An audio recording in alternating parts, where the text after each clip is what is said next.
Hey, what's going on this morning? I'm gonna start from this morning on what I heard today, and then go back to last night because it's ironic that it happened this way. So this morning I got up and I read something about the dude Sam Smith saying something about Michael Jackson. He don't like Michael Jackson music. He liked the one song, but didn't like Michael Jackson per se. Then Stephanie Mills went in on him, got with him. Music icon. Now, what really got me, because you can like who you want to like, but man, you don't sit down and disrespect our greatness, because this is what he doing.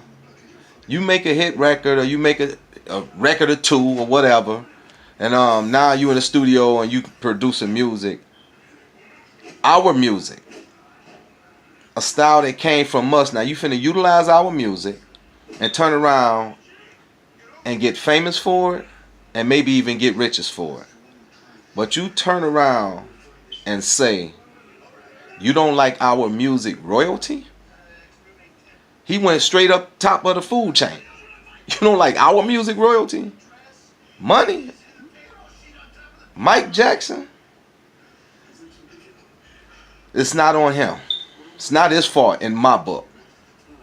It's a particular spirit that people have where they can come in and disrespect anything about us. They feel no matter what we do, how great we are, they can disrespect. If they do it, they can disrespect us. They can disrespect what we've done. They can disrespect who we really are. They can disrespect our innate abilities. They can disrespect our spiritual connection to God. They can disrespect everything about us, especially when they get in and they get a little notoriety under their belt. Now, I must go from last night. Watched the news last night, seen about a murder with some shooting with some young guys. They say the young guys was in their 20s. And saddened state. That's some of the times that we live in, and we can go back to our old music. The Marvin Gayes, the Curtis Mayfields, staple singers. Earth, Wind and Fire. List goes on. Isley Brothers. List goes on. You know. About them creating music to actually depict their time, but it's actually our time also, or this time that we are living in today.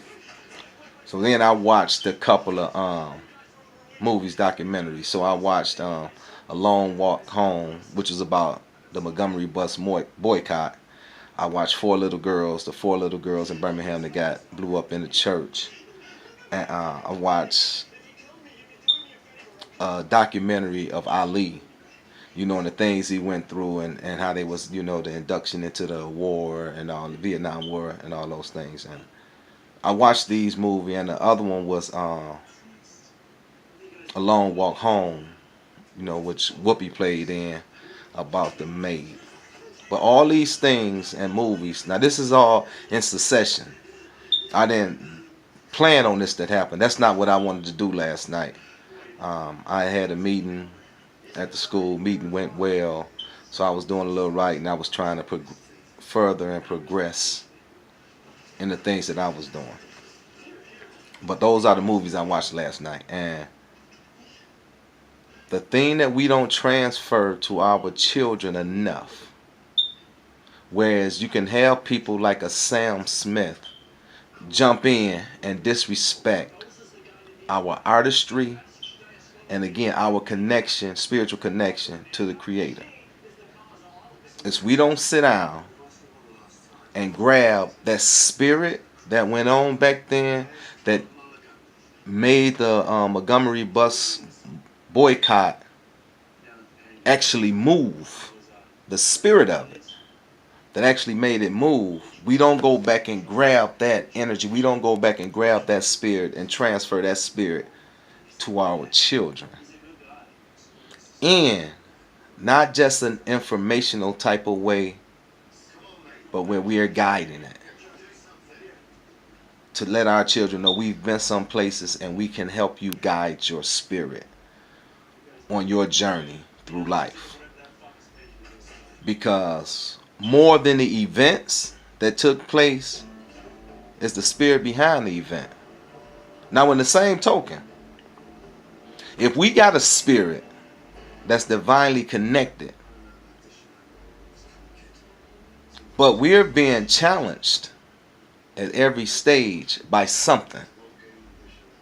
If our spirit is that great, the only thing that can challenge that spirit in us is a spirit at least on the same line of power or greatness as our spirit. And what I'm speaking on is the spirit of the people that planted the bomb, that killed the 4 little girls, that made the phone call to the church and told the little girl when she answered the phone but didn't understand 3 minutes, knowing that the bomb is going off in 3 minutes. That's a particular spirit that still goes on today. Now, in our time, we have to understand that that same spirit that planted the bomb can be invoked into other things or other people, unlike the one that carried it out in the first place. See, when the war is going on, the war of good and evil, right and wrong, God and the devil, it's only one way the victor going to be known. And that's on each and every one of us. We decide who the victor is. See, God give us the power to decide the victor. We decide who's going to win this war that has been waged against us. And to have somebody, a Sam Smith, Mike, man, Michael Jackson. See, we always get something that ignites our consciousness to let us know that there's still a lot of work to be done.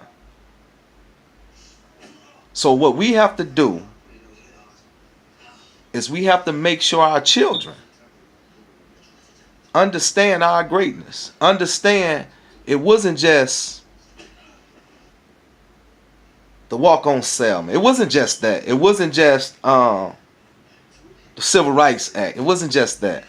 It wasn't just the March on Washington. It wasn't those things. It's the spirit behind it.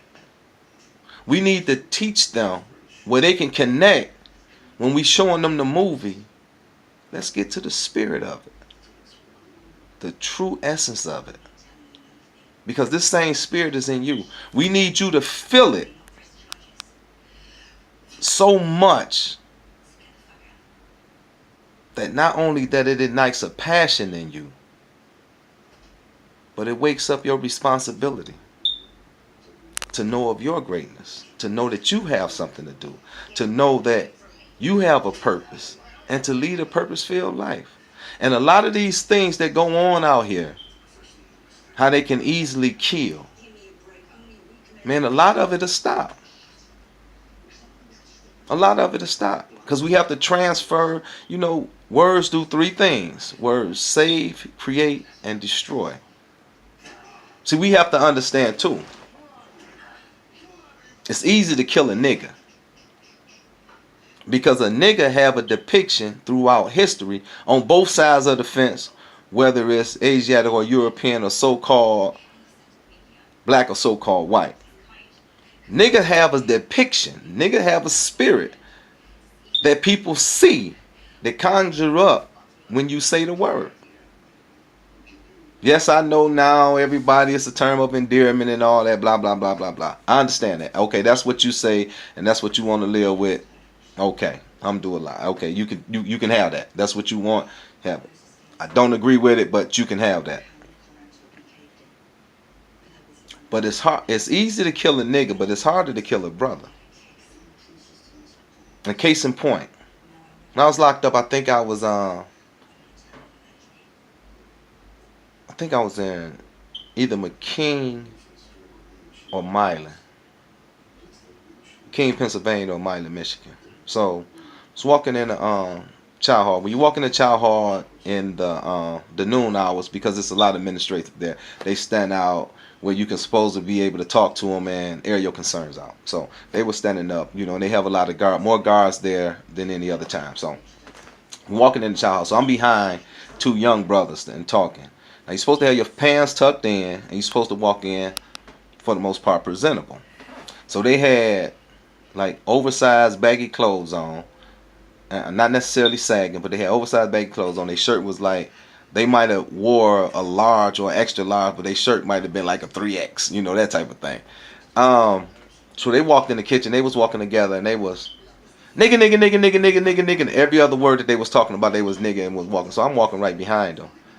And when they walk up to the door, before they even went in, the guard just searched them. Because they was just loud, but not overtly loud, but they were loud. But they were nigga, nigga, nigga. It was their conversation and the vocabulary. So when the guard stops somebody, you're supposed to, you know, move past and walk on in. But I stayed right there. And, as the two guards were searching each other individually, they still was talking to each other, you know, and still slanging nigga, nigga, nigga, nigga, nigga, nigga, nigga. So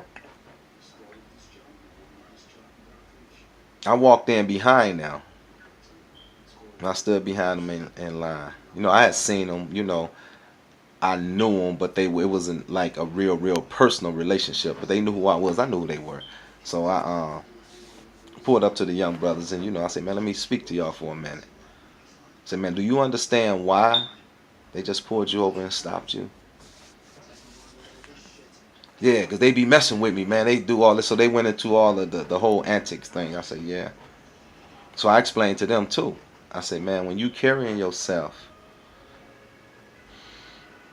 like a nigga, you're going to get treated like that. Now, am I saying, and I explained to them, am I saying that if you saying brother, brother, brother, brother, brother, nothing bad is going to happen to you, or they're not going to shake you? No, I'm not saying that, because they're going to do that too. But what I was explaining to them was the different spirit that deserves to be respected. And before somebody can respect you to the way that we want, we have to respect ourselves. So I told them, I said, let's do an exercise. So I'm gonna walk to the chow hall with y'all for the next couple of days. What I want y'all to do, I want you to put on a shirt that fit. I want you to really tuck your pants, your shirt in your pants, put a belt on, and when we walk in, we're going to address each other as brothers. I said, when we get by the chow hall, I'm going to walk up from a different way, and I'm going to hug y'all. Hey, what's going on, brother? It's good to see you.